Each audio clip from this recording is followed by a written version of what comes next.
不用半个小时，1分田地就收割完，大概机器收割5分钟左右。白鹭鸶就还有乌秋、藕秋，黑色的乌秋、藕秋就会过了。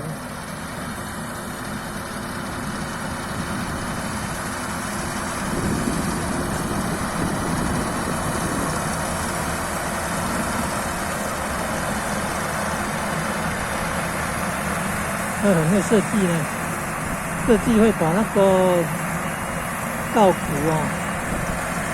咬稻谷咬进去。为什么要后退啊？对啊，这次看到怎么为什么要后退啊？这次是用后退的比较方便。你看，多么有效率啊！以前用人工的，要花多久的时间呢？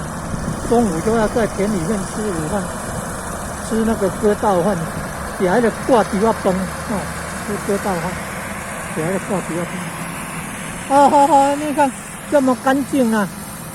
机器收割这么快，这么干净。